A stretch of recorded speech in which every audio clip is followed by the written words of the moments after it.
Salam sejahtera.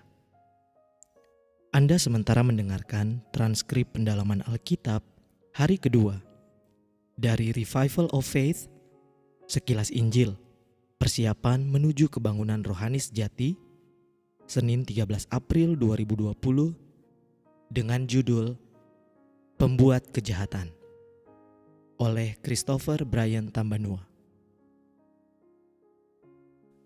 Sore hari ini saya mau ajak kita semua belajar topik dengan judul Pembuat Kejahatan.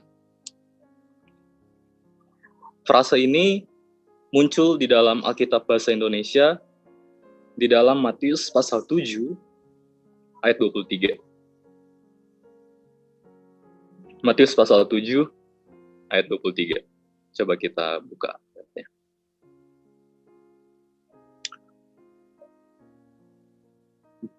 Pada waktu itulah aku akan berterus terang pada mereka dan berkata, aku tidak pernah mengenal kamu, hanyalah daripadaku, kamu sekalian pembuat kejahatan.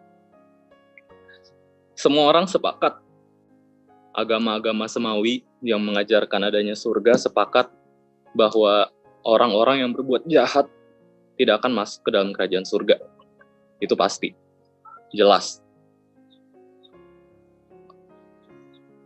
Bahkan ateis pun sepakat bahwa pembuat kejahatan pun sebenarnya tidak layak untuk hidup bersosial. Itulah kenapa ada lembaga-lembaga pemasyarakatan ya. Lembaga-lembaga pemasyarakatan. Tapi uniknya, yang Yesus katakan, yang membuat kejahatan ini bukanlah orang-orang pencuri, bukanlah tukang zina. Yang Yesus katakan pembuat kejahatan ini bukanlah orang yang suka ya pokoknya buat jahat lah. Yang kita tahu pada umumnya itu adalah berbuat jahat. Saya yakin kita semua sudah sering baca ayatnya ya. Yuk kita baca lagi sama-sama mulai dari ayat yang ke-21. Bukan setiap orang yang berseru kepadaku, Tuhan, Tuhan, akan masuk ke dalam kerajaan sorga, melainkan dia yang melakukan kehendak Bapakku yang di sorga. Pada hari terakhir banyak orang akan berseru kepadaku, Tuhan, Tuhan, bukankah kami bernubuat demi namamu, dan mengusir setan demi namamu, dan mengadakan banyak mujizat demi namamu juga. Apa jawabnya? Ayat 23. Pada waktu itulah, aku akan berterus terang kepada mereka dan berkata, aku tidak pernah mengenal kamu, hanyalah daripadaku, kamu sekalian, pembuat kejahatan. Kenapa Yesus bilang bahwa orang yang mengusir setan demi namanya, bernubuat demi namanya, melakukan mujizat demi namanya, dikatakan pembuat kejahatan? Apa masalahnya di situ? Kejahatan seperti apa? Kejahatan seperti apa sebenarnya? Standar kejahatan Tuhan ini seperti apa sebenarnya? Ada sesuatu hal yang sepertinya kita perlu gali lebih dalam. Untuk para apologet, para pembela-pembela doktrin, mereka tahu bahwa ayat 23 ini pembuat kejahatan yang dimaksud adalah anomia, atau artinya adalah tanpa hukum. Artinya mereka tidak menurut hukum. Tapi saya mau rindu bagikan sedikit sudut pandang yang berbeda. Nggak beda-beda jauh sih. Tapi dapat memperkaya kita punya perspektif dalam membaca firman Tuhan dan memahami firman Tuhan. Oke. Kalau di Alkitab Bahasa Indonesia, maaf. Kalau di Alkitab Bahasa Indonesia, ayat 21 sampai 23 ini adalah satu perikop dengan ajaran Yesus tentang bagaimana untuk membedakan antara nabi palsu dan tidak. Dan itu di bahasa Indonesia diberikan judul hal pengajaran yang sesat. Padahal di situ tidak ada kata-kata tentang pengajaran di situ. Yang ada hanyalah nabi palsu dan pohon yang baik, pohon yang tidak baik, orang berseru pada Tuhan. Tidak ada yang menyatakan pengajaran di situ. Cerita ini ada juga di dalam Lukas pasal 6. Coba kita buka ayatnya ya. Lukas pasal 6.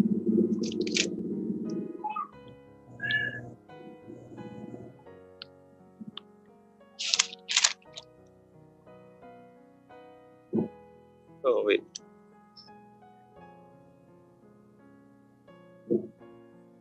Maaf, bukan Lukas pasal 6. Lukas 13. Lukas 13. Saya lihat ayatnya yang ke-27. Tetapi ia akan berkata kepadamu, aku tidak tahu dari mana kamu datang, hanyalah dari hadapanku, hai kamu sekalian yang melakukan kejahatan. Struktur kalimatnya mirip sekali dengan Matius pasal 7. Ya, struktur kalimatnya mirip sekali dengan Matius pasal 7 tadi di ayatnya yang ke-23. Tapi judul perikopnya adalah siapa yang diselamatkan, dan dia menyatukan cerita ini dengan cerita tentang jalan yang sempit dan pintu yang sesak.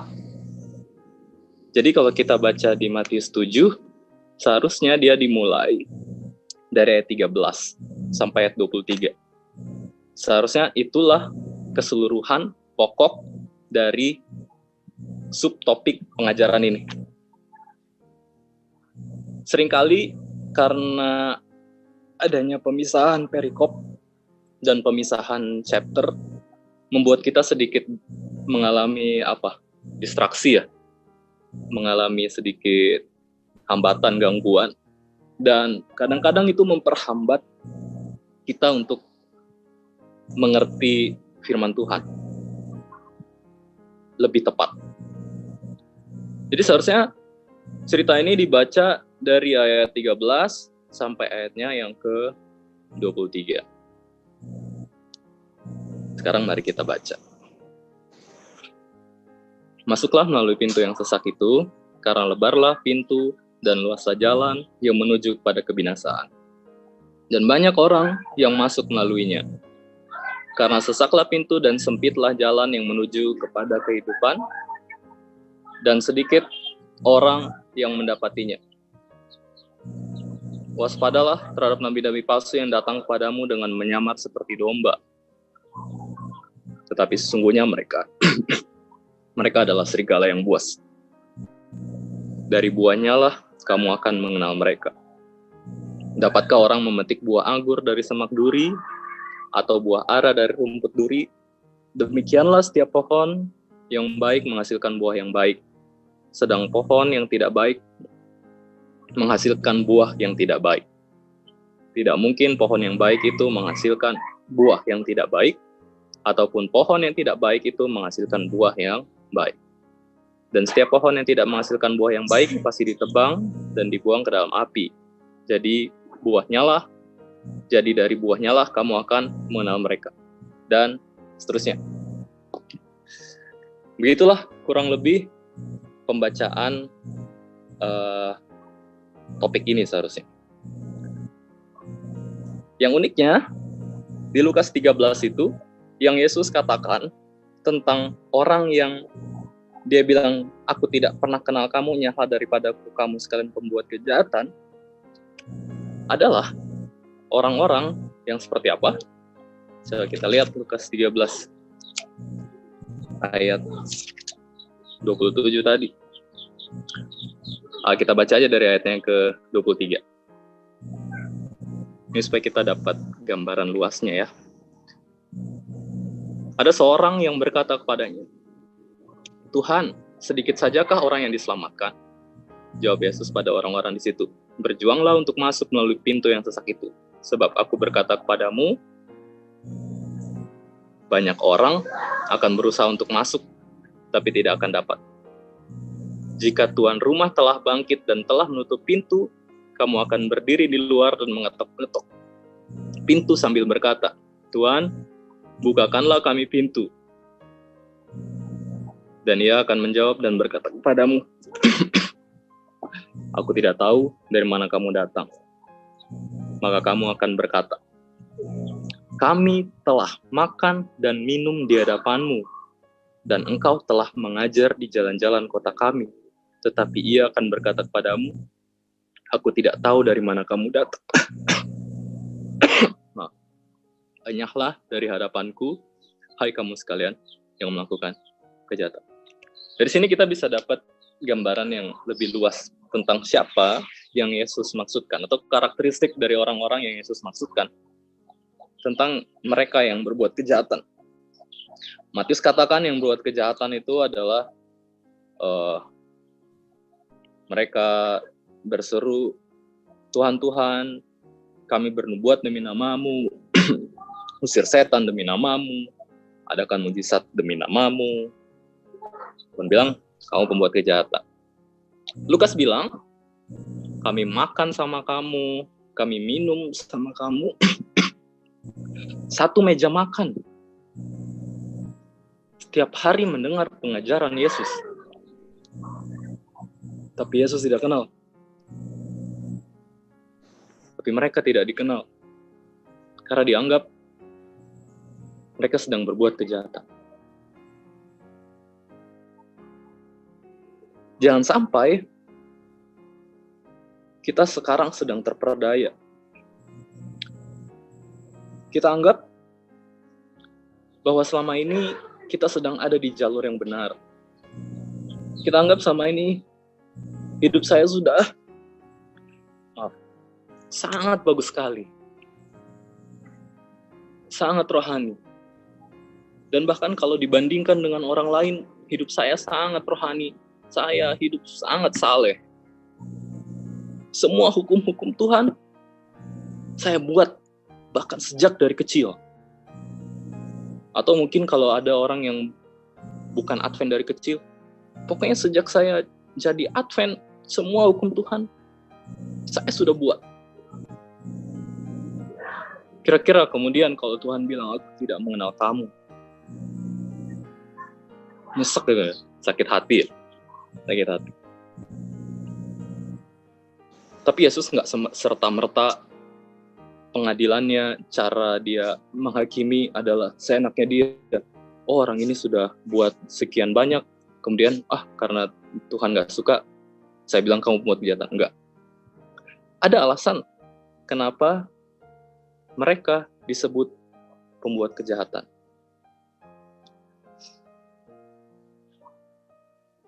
Langsung aja.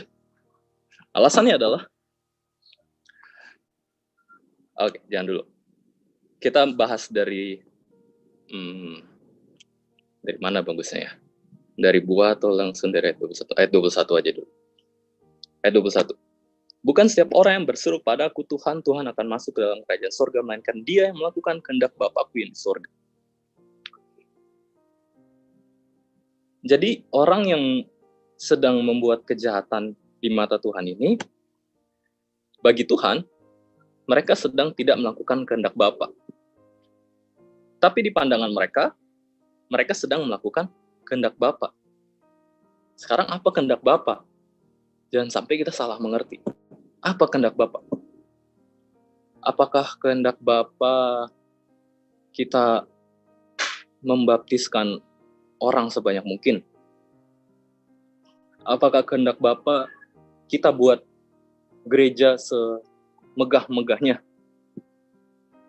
Ya, wabah sekarang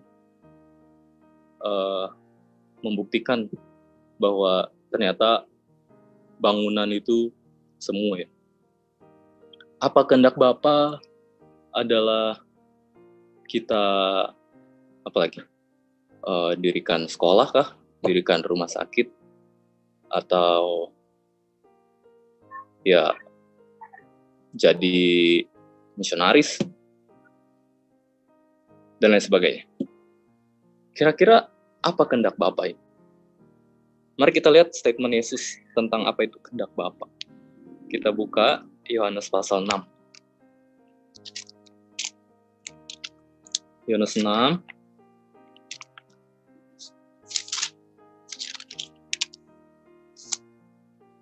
ayat 28.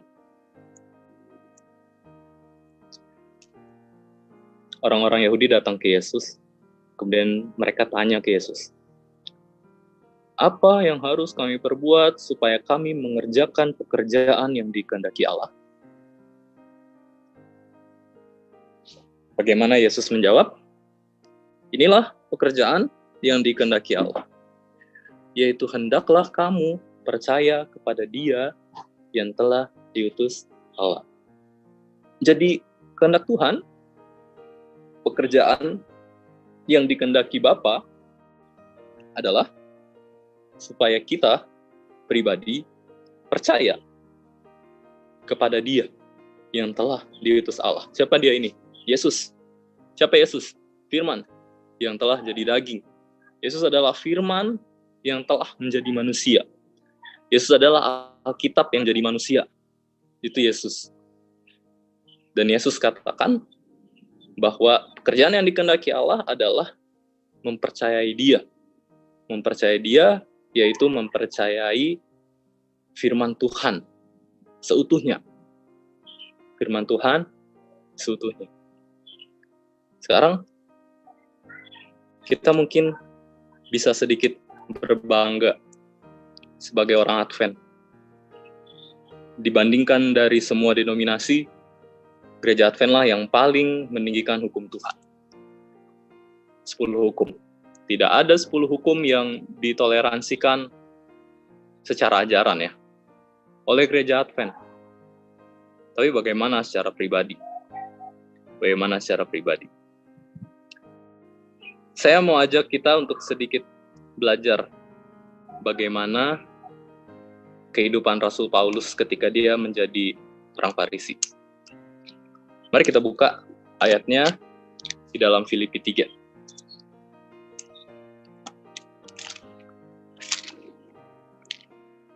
Filipi 3.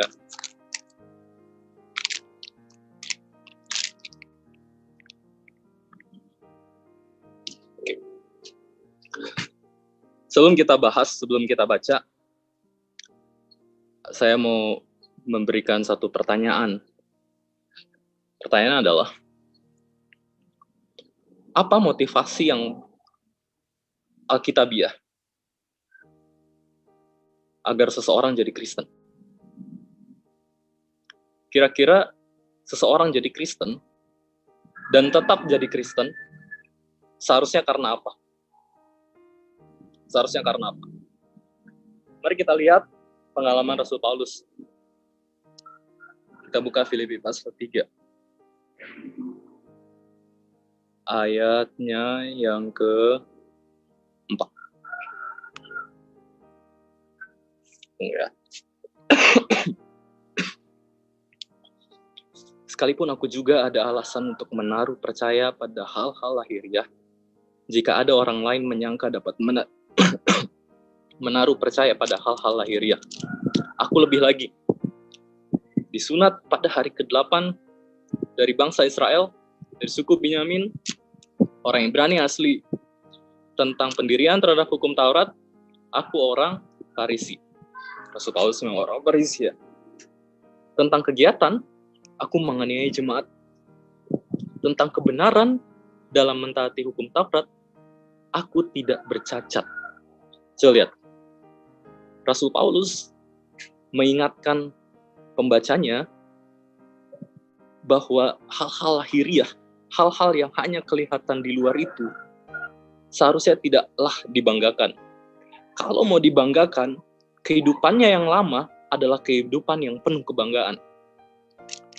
Orang Ibrani asli, dia orang Farisi. Orang Farisi ini pernah dipuji Yesus. Yesus katakan, kalau hidup keagamaanmu tidak lebih benar dari orang Farisi, kamu nggak bisa masuk dalam kerajaan surga. Yesus nggak pernah puji orang Saduki. Yesus pernah puji orang Farisi, walaupun ini bukan pujian secara langsung. Tapi setidaknya ada satu hal yang menarik tentang orang Farisi ini. Tapi tetap saja orang Farisi pada akhirnya Tuhan katakan celaka. Kalau mau dibandingkan kehidupan orang Farisi kepada kehidupan kita sekarang dan tuntutan-tuntutannya, kira-kira masih bersukacitakah kita masuk gereja? Jangankan masuk gereja kalau tuntutannya udah kayak orang Farisi. Khotbah lewat setengah jam, khotbah siang udah lewat setengah jam, jadi setengah satu aja sudah ada yang marah-marah. Ya semoga nggak ada yang kayak gitu ya. Tapi ya demikian. Kita baca lanjutannya. Kemudian Rasul Paulus katakan apa? Rasul Paulus bahkan dia katakan di ayat yang ke-6 tentang kegiatan aku penganiaya jemaat. Di dalam kehidupan Paulus pada zaman dulunya, dia menganggap bahwa orang-orang Kristen ini adalah orang sesat, adalah cabang liar, offshoot, yang harus dibasmi. Berarti dia ini adalah seorang penginjil, apologet, pembela jemaat. Tentang kebenaran dalam mentaati hukum Taurat sama sekali tidak bercacat. Tapi apa yang dahulu merupakan keuntungan bagiku, sekarang kuanggap rugi karena Kristus. Malahan segala sesuatu kuanggap rugi karena pengenalan akan Kristus Yesus Tuhanku lebih mulia daripada semuanya. Oleh karena dialah aku telah melepaskan semuanya itu dan menganggapnya sampah, supaya aku memperoleh Kristus. Ketika dia bertemu dengan Yesus, semua kebanggaan-kebanggaan dirinya yang selama ini dia anggap itulah tiket paspor dia untuk masuk ke dalam kerajaan surga, hancur, rubuh. Dan dia anggap bahwa itu semua adalah kerugian. Karena baginya ketika dia berkenalan dengan Yesus secara pribadi sekarang, pengenalan akan Yesus lebih mulia daripada segala sesuatu. Dan bahkan dia anggap bahwa segala sesuatu di luar Kristus yang bukan Kristus adalah sampah. Dan kalau ada alasan seseorang menjadi Kristen atau tetap menjadi Kristen, seharusnya karena ini. Karena dia sudah terpesona dengan Yesus. Tidak boleh ada alasan yang lain. Tidak bisa ada alasan yang lain. Kita jadi Kristen bukan karena supaya masuk surga. Kita jadi Kristen bukan karena supaya saya tidak binasa. Kita jadi Kristen bukan supaya saya nanti, dicap orang nanti saya nggak beragama, atau nanti mempermalukan keluarga saya karena orang tua saya ketua jemaat, kakek saya pionir gereja, buyut saya pendeta, ketua daerah, ketua uni. Nanti kalau saya nggak jadi Kristen, gimana dong? Malu. Bukan itu seharusnya dorongan jadi seorang Kristen. Dorongan seseorang jadi seorang Kristen adalah ketika di dalam pengalaman rohaninya, Yesus mendapatkan dia. Dia melihat Yesus dalam terang yang benar dan membuat matanya terpesona. Dan itu seharusnya yang membuat kita jadi seorang Kristen. Oke, sebelum lanjut, saya mau kita lihat-lihat lagi tentang bagaimana ini orang Farisi. Bagaimana ini orang Farisi? Karena di Matius pasalnya yang ke-5, ayat yang ke-20, dia bilang, "Maka aku berkata kepadamu, jika hidup keagamaanmu tidak lebih benar daripada hidup keagamaan ahli-ahli Taurat dan orang-orang Farisi, sesungguhnya kamu tidak akan masuk ke dalam kerajaan sorga." Jadi mari kita lihat bagaimana nih orang Farisi. Dan kita set up melebihi dari orang Farisi itu seperti apa. Oke, mari kita lihat sedikit buka-buka ayat Alkitab bagaimana kehidupan orang Farisi ini. Mari kita buka Lukas 18. Lukas 18 ayat 11 sampai 12. Orang Farisi itu berdiri dan berdoa dalam hatinya begini. Orang Farisi itu suka berdoa. "Ya Allah, aku mengucap syukur padamu," dan dia suka bersyukur. "Karena aku tidak sama seperti semua orang lain." Ternyata dia itu lebih baik dari orang lain. "Karena aku tidak sama seperti semua orang lain. Saya bukan perampok, saya bukan orang lalim, bukan pezina, bukan juga seperti pemungut cukai ini. Aku berpuasa 2 kali seminggu. Aku memberikan 1/10 dari segala penghasilanku." Dari 2 ayat ini, kurang lebih begitulah karakter dari orang Farisi. Orang Farisi bukanlah orang yang tidak suka berdoa. Dia itu suka berdoa. Ingat, standar yang Tuhan mau adalah melebihi orang Farisi. Orang Farisi aja berdoa, apalagi orang yang nggak suka berdoa. Orang Farisi itu orang yang suka bersyukur. Bukan orang yang lawannya bersyukur apa ya? Disappoint, kecewa, mengeluh, sedikit-sedikit mengeluh. Orang Farisi itu bukan perampok, bukan orang lalim, dia nggak pezina, tidak sama seperti pemungut cukai yang marap-marap. Dia suka berpuasa 2 kali, bukan cuma tiap Sabat, 2 kali seminggu, dan setia dalam perpuluhan. Oke, kita lihat ayat yang lain. Markus 12. Markus 12.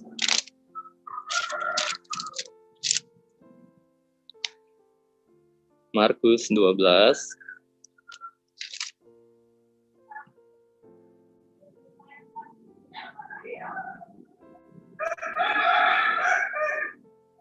Ayat 38 sampai 39.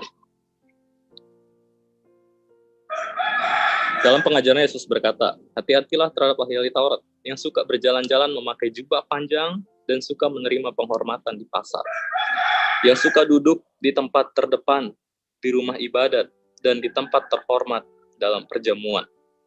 Ya, situ. Itu mereka. Mereka suka pakai jubah panjang. Apa itu? Mungkin rok-rok panjang juga ya. Mereka suka pakai rok panjang juga. Mereka dihormati oleh orang. Sampai-sampai setiap kali masuk ke rumah ibadat selalu disuruh di depan. Khususnya waktu perjamuan. Markus 7.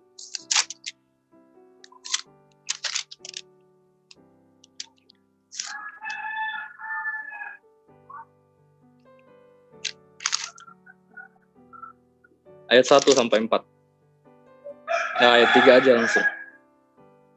"Sebab orang-orang Farisi seperti orang-orang Yahudi lainnya tidak makan kalau tidak melakukan pembasuhan tangan lebih dulu, karena mereka berpegang pada adat istiadat nenek moyang mereka. Dan kalau pulang dari pasar, mereka juga tidak makan kalau tidak lebih dahulu membersihkan dirinya. Banyak warisan lain lagi yang mereka pegang, umpamanya hal mencuci cawan, kendi, dan perkakas-perkakas tembaga." Sanitasi, hukum kesehatan. Orang Farisi sangat ketat dengan hukum kesehatan. Mungkin kalau orang Farisi hidup sekarang, mereka adalah yang paling gencar untuk berkata, mari kita bervegetarian. Kita baca lagi yang lain. Apa ya? So kita buka Lukas.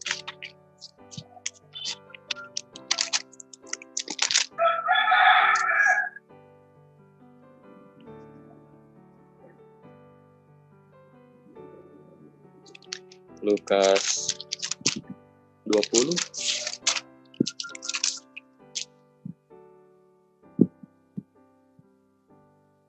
Oh, sama itu. Bukan Lukas. Ini aja. Yohanes 5. Yohanes, maaf ya.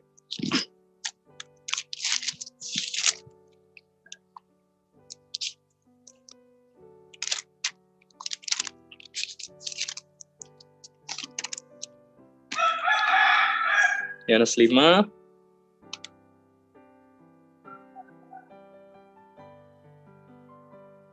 ayat berapa tadi ya? Ya. Maaf. Yohanes 3 aja. Yohanes 3 ayat 10. Orang Farisi yang unik, Nikodemus. Siapa dia? Dia pemimpin Sanhedrin. Anggota Sanhedrin maksudnya. Salah satu orang yang sangat dihormati dan orang kaya.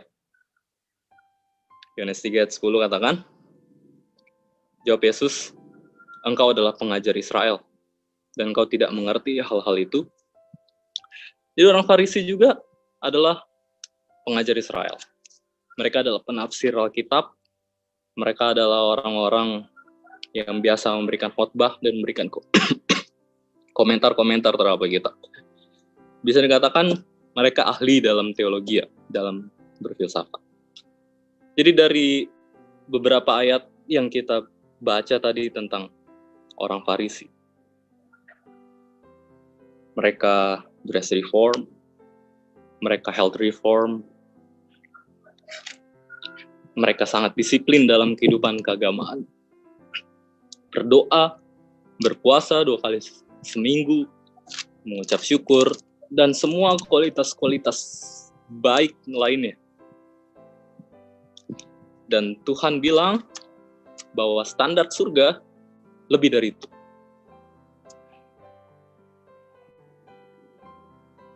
Standar surga lebih dari itu.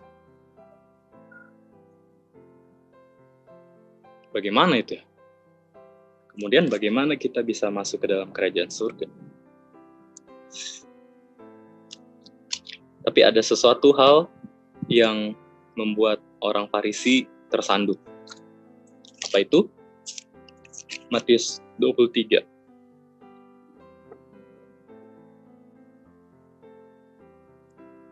Sebenarnya saya suka baca semuanya ini. Tapi bolehlah baca sendiri nanti ya di rumah ya, karena mengingat waktu. Di Matius 23 ini kita akan dapati banyak sekali kualitas-kualitas baik yang dimiliki oleh orang Farisi. Bahkan kita akan dapati bahwa kalau di ayat yang kelima dikatakan mereka suka pakai jubah yang panjang. Di hampir mirip-mirip ya. Kemudian di ayat yang ke-15 mereka ini adalah orang yang suka meninggalkan keluarga, mengarungi lautan, menjelajah daratan, hanya untuk mempertobatkan satu orang saja. Jadi mereka punya roh misionaris sangat tinggi. Mereka punya roh misionaris sangat tinggi. Itulah kualitas-kualitas baik yang dimiliki oleh orang-orang Farisi. Tapi ada satu hal yang Yesus berikan teguran pada mereka. Dan ini adalah sesuatu yang sangat esensial. Ayat yang ke-28. Baca ayat 27 aja dulu. Celakalah kamu, hai ahli-ahli Taurat, dan orang-orang Farisi, hai kamu orang-orang munafik.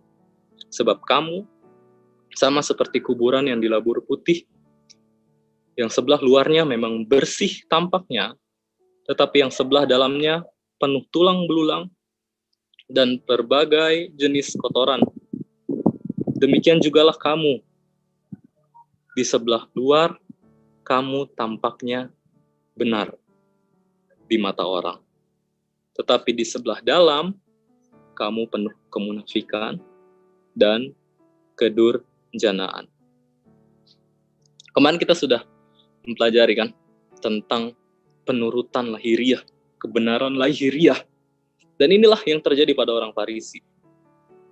Orang-orang Farisi adalah orang-orang yang berfokus untuk hidup benar hanya agar terlihat di luar.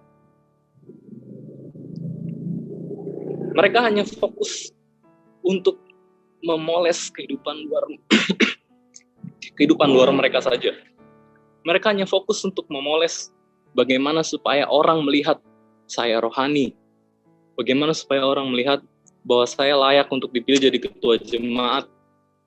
Bahwa saya layak untuk dapat mimbar, untuk bawa revival, untuk kasih Bible study, apapun itu. Intinya adalah semuanya adalah display, self-display, pertunjukan diri. Tapi dibungkus dengan jubah kesalehan. Jangan sampai hal yang sama sedang menggerut, sedang merongrong kehidupan kerohanian kita juga. Kita belajar firman Tuhan hanya supaya saya bisa menasihati orang lain. Saya ikut firman Tuhan ini agar saya bisa jadi standar bagi orang lain. Saya ikut firman ini supaya saya nggak dibilang sama kayak orang lain. Saya ikut firman ini supaya saya nggak bikin malu, supaya tidak mempermalukan, malu nanti. Itu semua adalah kebenaran Farisi. Dan bagi Tuhan, itu adalah kejahatan. Bagi Tuhan itu adalah kejahatan. Karena semuanya mereka melakukan mujizat. Mungkin mujizat penyembuhan. Bisa saja mereka medical missionary. Mereka bernubuat. Oh, ahli tafsir Daniel dan Wahyu. Wah, mereka suka seminar Daniel dan Wahyu. Mereka mengusir setan. Wah, saya nggak tahu apa bisa dipelajari ini. Tapi yang pasti sampai bisa mengusir setan pun itu adalah sebuah karunia yang luar biasa. Tapi selama ada motif nyempil sedikit saja di dalamnya, diri di situ, kepentingan diri di situ, Tuhan katakan itu adalah kejahatan. Yakobus 3 ayat 16. Yakobus 3 ayat 16. Sebab di mana ada iri hati dan mementingkan diri sendiri, di situ ada kekacauan dan segala macam perbuatan jahat. Di luar bisa terlihat berbuat baik, tapi kalau di dalamnya motifnya adalah karena ada iri hati atau mementingkan diri, maka di mata Tuhan itu adalah perbuatan jahat. Kita bisa menipu orang. Tapi ingat, Samuel bilang kan di kitab Samuel, manusia melihat luar, tapi Tuhan melihat dalam. Tapi Tuhan melihat hati. Segala sesuatu yang kita perbuat, segala sesuatu yang kita lakukan, semurni, sebagus apapun, sesaleh apapun, sesuci apapun kelihatannya dari luar, selama ada diri nyempil di situ, maka bagi Tuhan itu adalah kejahatan. Ada satu lagi. Kenapa Tuhan bilang itu adalah kejahatan? Karena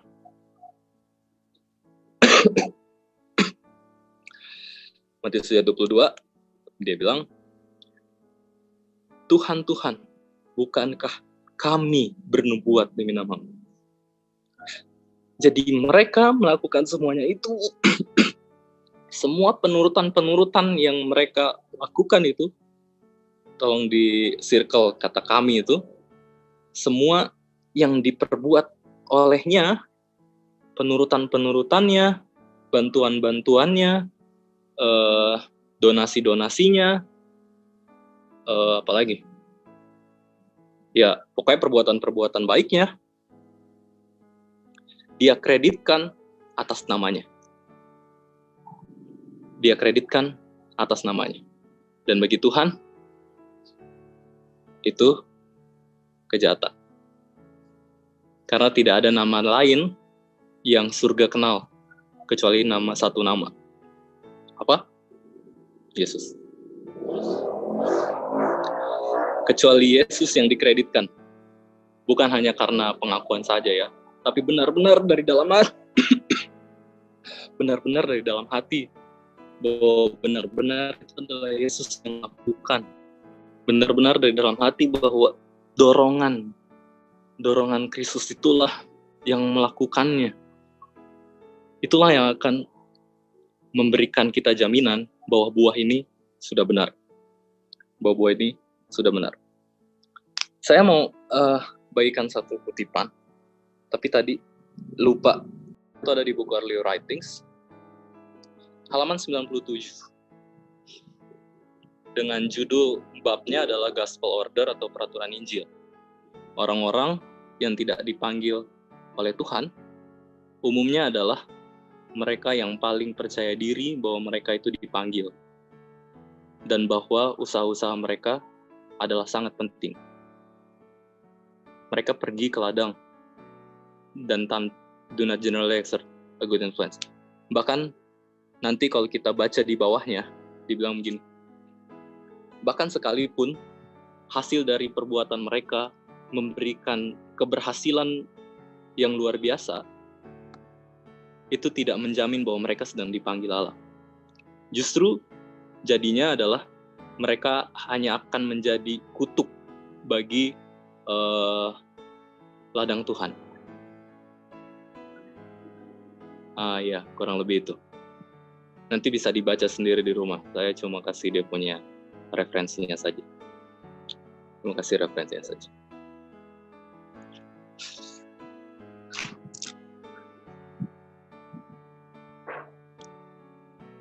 Sekarang, bagaimana seharusnya kita jadi seorang Kristen? Dan supaya kita terbebas dari jerat pembuat kejahatan itu. Tapi saya mau tanya,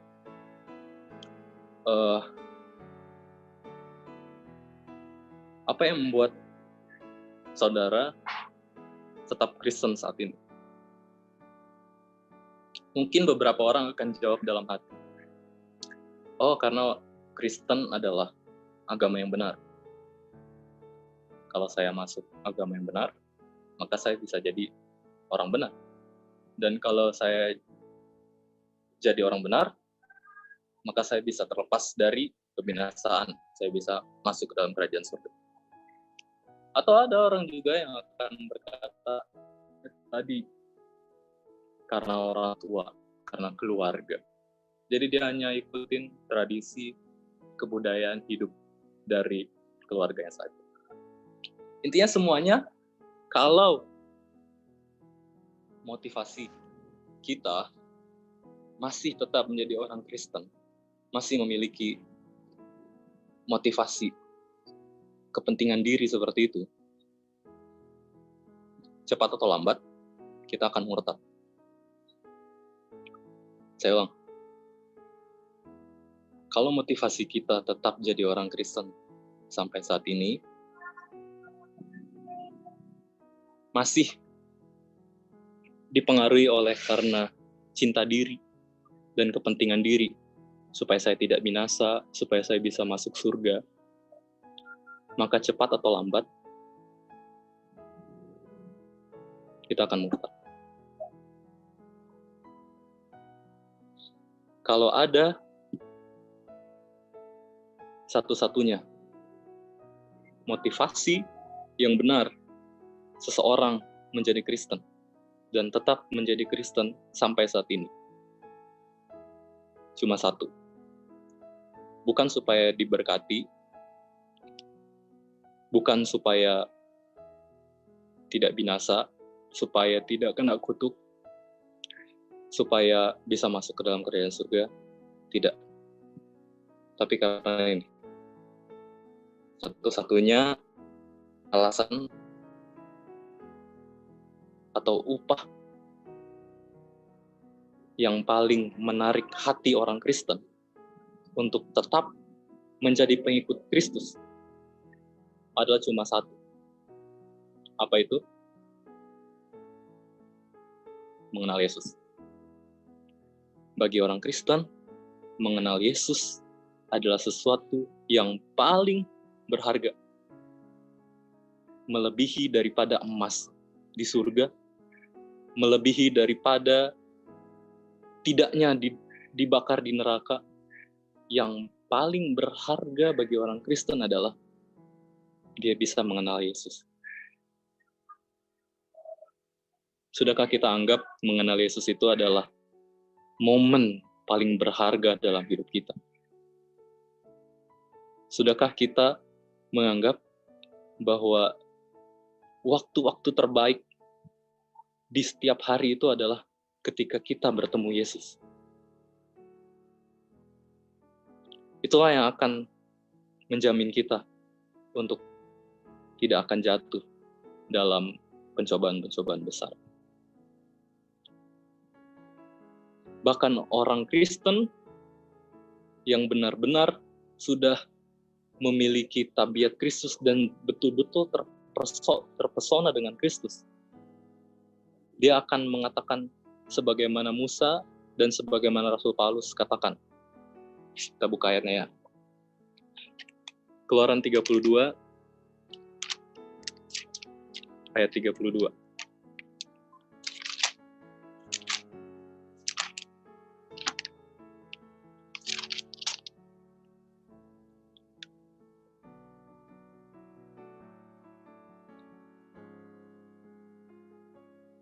Ketika bangsa Israel melakukan dosa besar, mereka melakukan kemurtatan besar pertama, nasional pertama. Kemudian ini yang Musa katakan, Keluaran 32 ayat 32. Tetapi sekarang kiranya engkau mengampuni dosa mereka itu, dan jika tidak, hapuskanlah kiranya namaku dari dalam kitab yang telah kau tulis. Sudahkah roh yang sama menguasai kita? Bangsa Israel adalah orang-orang yang mau membunuh Musa. Mereka adalah orang-orang yang mau melemparkan Musa dengan batu. Tapi Musa dengan roh Kristus, dia berdoa kepada Tuhan, aku rela melepas status keselamatan. Silakan ambil namaku dari dalam kitab yang telah kau tulis. Rasul Paulus juga, Roma pasal 9.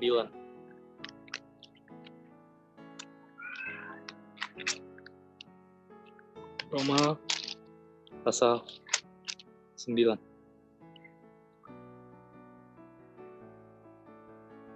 Ayat 1-3.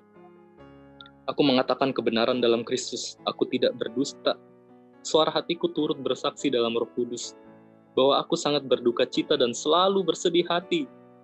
Bahkan aku mau terkutuk dan terpisah dari Kristus demi saudara-saudaraku kaum sebangsaku secara jasmani. Orang-orang Yahudi yang mau bunuh Rasul Paulus. Di dalam hatinya Rasul Paulus berdoa, aku mau terpisah dari Kristus, aku mau terkutuk supaya mereka diselamatkan. Hal yang sama akan menguasai umat-umat Tuhan. Dia akan berdoa kepada Tuhan, tolong selamatkan mereka yang sudah buat saya sakit hati. Tolong selamatkan mereka yang sudah buat saya nggak bisa tidur tiap malam. Tolong selamatkan mereka yang sudah buat saya rugi. Tolong selamatkan mereka yang sudah buat saya malu. Bahkan saya mau untuk tidak masuk surga supaya mereka yang selamat. Itulah Roh Kristus. Yesus rela kehilangan surga supaya kita yang ada di sana. Dan roh yang sama roh yang sama bisa juga menguasai kita. Roh yang sama bisa juga menguasai kita. Kesimpulan, kata-kata terakhir. Saya cuma ulangin lagi. Kalau ada upah mengikuti Yesus yang sangat dinanti-nantikan oleh umat Tuhan adalah mengenal Dia, mengenal Yesus, mengenal Juru Selamat. Itulah satu-satunya upah yang paling membahagiakan umat Tuhan. Itulah satu-satunya upah yang paling membahagiakan umat Tuhan. Kita berdoa.